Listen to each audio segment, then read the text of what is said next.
presented by Radhika Music। आई भैया हम भोजपुरी गायक नंद गुलजार आप सब भोजपुरी समाज के पैर छू के प्रणाम करतनी। देखी एगो बेटा अपने माई के कैसे सतावता, आई हम लोग सबके गाना के माध्यम से सुनावतनी।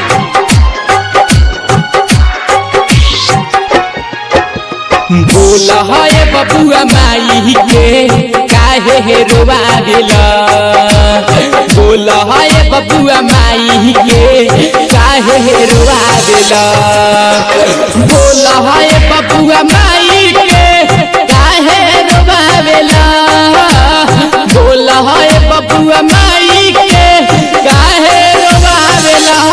बबुआ माई तो होली माई हो काहे सतावेला, बोला है बबुआ माई के काहे रोवावेला। बबुआ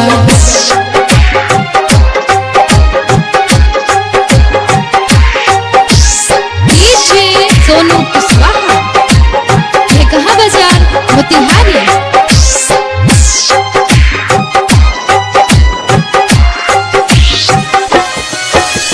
अपने ना खाई तुहरा के माई तो हो खियली, रहल जब छोटे तू अंगुरी धके चलैली।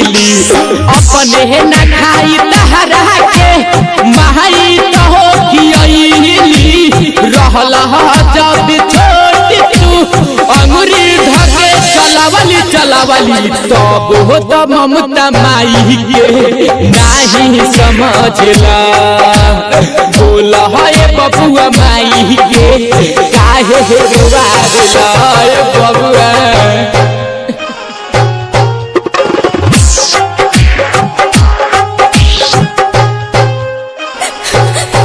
Radhika recording studio Tamkuhiraj Kushinagar. सोनू कुशवाहा कहाँ बाजार मोतिहारी।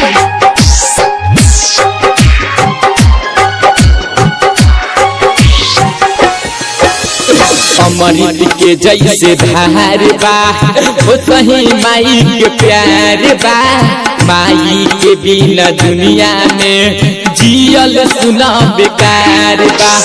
अमृत के जैसे धार बा वो सही माई के प्यार बा, माई के बिना दुनिया में जियल सुना बेकार बा बेकार बा। नंदू गुलजार बलजीत सोनू तोहके बता देला, बोला है बबुआ माई के काहे रोवा देला, बोला है बबुआ माई के काहे रोवा देला, बोला है बबुआ माई के काहे रोवा देला, बोला है बबुआ माई के काहे रोवा देला, बोला है बबुआ माई के काहे रोवावेला।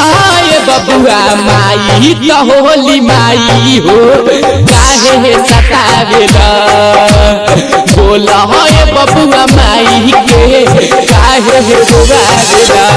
बबुआ